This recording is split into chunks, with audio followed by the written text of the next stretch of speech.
game changer a lot. Why is this such a game changer, and how long does it last? I know the initiative you had announced yesterday, it's going to be running through April vacation and then be reassessed. How long is this going to go, and why is it a game changer? We'll continuously evaluating to make sure it has the impact we anticipate, but the game changer is that, as Sarah said, we're talking about a population that is unvaccinated, working, that their families need to rely on reliable care. So when there is a direct contact, being, as the governor said, assured that it is negative, that there isn't a positive case, and making sure that children can continue to rely on care. Families can continue to rely on care and not have to quarantine for 2 weeks, not have to be excluded from the classroom for 2 weeks. We'll make sure that we have reliability for children. They love regularity. Families can make sure that they can rely on their child care providers. And one of the most important areas is to make sure that our workforce feels confident that they are being protected while they're caring for this really vulnerable population. Doing the testing? Is it the child care centers? Is it parents at home? How is this working? Yeah, we will be working with neighborhood villages to make sure that the operations can be tailored to the specific needs of the site. We have sites that serve children, have children here, for example, who lack adequate housing, so we want to make sure there are options for everyone to be able to attend care, have children have the safe, reliable options. So we'll be providing a number of options for child care providers to perform the daily tests and make sure that they're supported in doing so. The test be going home, or the test be going home, you'll be doing the testing here? The testing will be going to the sites, and they will be allowed to work with families to make sure that the morning tests are performed in whatever ways the family needs to. If it needs to be done at home, we'll allow for that. If the family needs to be doing it at the center will arrange for that. Governor, there was an organization today, the Massachusetts Education Justice Alliance, who's between yesterday's announcement and today, we're saying you're putting too much responsibility on individuals to handle a public health crisis. You're asking families to do all this testing, and maybe they don't know what to do with the results, or maybe they don't have the support and the follow-up that's needed.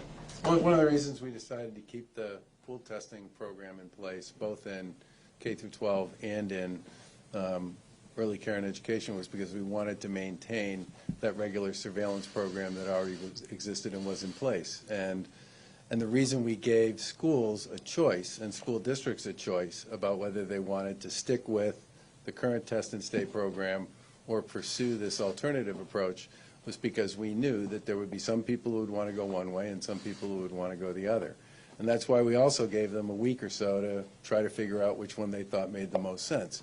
But the big message that we got several weeks ago from a number of folks in both the early education community and the K through 12 community was we need a lot more testing capacity, and it needs to be flexible enough to be able to meet us where we are.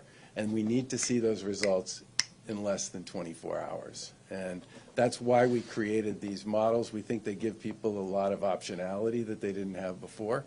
And I think they will turn out to be a pretty significant opportunity to amplify the program that's already in place and in many cases will continue to operate. So you disagree when they're saying it's putting too much responsibility on individuals to deal with this public health crisis? Well, I think all of us since the beginning of the COVID crisis here in the Commonwealth and around the country have had to adapt and adopt a variety of changes in a lot of different things. But the reason we put this out there, especially on the K through 12 side, as an optionality approach was because we did think schools and school districts, in some cases, based on the information they got from their teachers and from their parents, would make one decision or another. What we didn't want to do was a one-size-fits-all for 1,000 schools in 354 school districts. And I think we accomplished that. Governor, I have a little housekeeping question. Maybe the commissioner might be better on this. The release says kids over age 2, and I think you said kids age 2 and up. And the release says over age 3 for pool testing. Can you just clarify? Absolutely. This is due to the FDA approvals on the tests. So rapid antigen tests are approved, FDA approved for children 2 and over. And the PCR tests that we use for pool testing are approved for children 3 and older. Okay, because the news release says over 2, so that's incorrect. 2 and over, right. What's the outreach like to get to programs? Just what's the outreach like to all the centers and early ed centers and daycares to get them to sign up, especially the home providers. Yeah, we have been working with multiple partners to help engage our providers. Neighborhood Villages has had, I think, about 5 times the number of programs sign up in the last few weeks with the anticipation of this, and we'll continue to work with all of our partners to make sure that every child care provider, family child care, and center-based knows that this is an option, to the governor's point, and can take advantage of it if they choose. Some early learning centers that I talked to today, they were requiring kids to test negative for 3 days in a row on rapid tests before allowing them back. Will this like supersede that?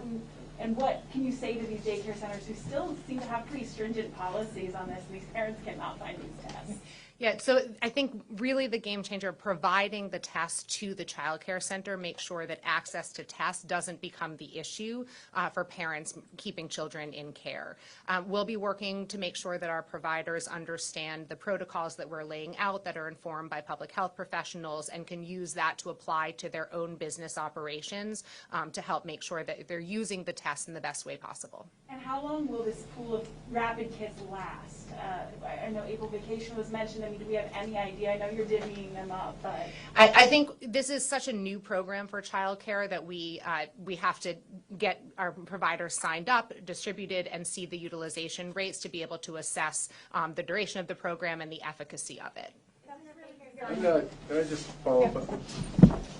I mean, one of the reasons we didn't order a handful of tests from iHealth was because, A, we knew the federal orders were coming and we wanted to get in before them, and B, we wanted to make sure that our relationship with our manufacturer was a continuingly replenish of the supply that we had that would last months, okay? And I think part of the reason for that was, A, we wanted some predictability, because we're sure this thing will end up looking kind of like that, because everything associated with COVID always does. But the other thing we wanted to do was to make sure that these folks and the K-12 folks could make some decisions about which options they wanted to pursue, how much participation they had, and what that was going to look like as a weekly draw. And once we have a better sense for that, we'll be able to make some decisions about efficacy, success, and all the rest, and if we have to make adjustments, we will. But the goal here is to have enough tests available and enough support available that we can run this for a while. And then, as several have said, by the time we get to maybe April, see where we are. Governor Baker, you kind of put in the Cancer Center letter yesterday criticizing the juvenile judge who gave custody to the dad in Harmony Montgomery's case. He's asking for more information about that case. What's your response to that request and his criticism and claim that DCF didn't follow up on information that was needed to do a home study? That's not quite what he said in the letter, but so what? I totally get where Governor Sununu's coming from, and we are cooperating to the fullest extent possible that we can with the Office of the Child Advocate here in Massachusetts, which is an independent entity that is reviewing this case and has the ability to access the data that's necessary to figure out exactly what happened. We're as interested in knowing the answer to that as everybody else is. what's your initial take on what went wrong? In this case, did the state of Massachusetts generally and the judge in this case drop the ball? I think we should wait until the Office of the Child Advocate finishes their review. They are there for a reason, and they're there for a purpose. And they're there. The reason they're there is to do independent reviews on complicated cases where people want answers when you're dealing with data that, generally speaking, is very hard to access. And we're fully cooperating with the Office of the Child Advocate, and we're as anxious to hear what her findings are as anybody else. What do you think of that letter? I felt his pain in that letter. I did. And like everybody else, I feel a tremendous amount of pain associated with what happened to Harmony. But then does that mean you share his concerns? And my second question is, we know I do Harmony- share his concerns. We know Harmony left Massachusetts without that ICPC completed, Yeah. no home study done. Yeah. I know that you do not oversee a judge's decision, but do you think your legislature should take a look at the process here and not let a child leave DCF care without a home study completed? I think we should let the Office of the Child Advocate do her job. She's a very talented, experienced person who will have access to information that's not available to many of the rest of us, and she has no dog in this hunt. This is 100% an independent review, and I want to see the results of that review as much as Governor Sununu and everybody else does. Do you know what that investigation will entail? Can you shed any light on what that investigation will entail and perhaps how long it will take, Governor? I don't know how long it will take. I will say this, that in the past, her investigations have covered a wide I mean, she does not cherry pick. I mean, she covers the whole show, and they usually move fairly quickly. So this will result in a report as in-depth as we saw with the David Allman case? I would expect and hope so, yeah. Thanks, everybody. Can I just ask you, will the state, the federal rollout of testing, are you working with the feds on this at all, or is that just totally separate what they're doing? Are you talking now about the at-home test that people can acquire off the state's? PPP, whatever they're sending out to everybody. As I understand it, the rapid tests are, you know, on an as-needed order, right? You basically submit your information, and they'll send you some based on a limit with respect to how many you can order at once and over time. I think the masks are being sent to community health centers and other community-based organizations that already have some kind of a relationship with the feds. Thanks, everyone. Can I just give a response? We're getting inundated with emails, and I'm sure a lot of places are, just about the federal website. A lot of people who say maybe they live in a duplex. One person had ordered, the other person hadn't, and the address came up as, look, you can't have it, you already ordered. But meanwhile, there's 2 households there. Just this rocky, you've had experiences with a rocky, I'm sorry to bring that up, but with a rocky website rollout. As a provider and as a consumer. But just your thoughts on this federal website, how it's rolling out, and if there is anything that can be done, you know, what do you tell people?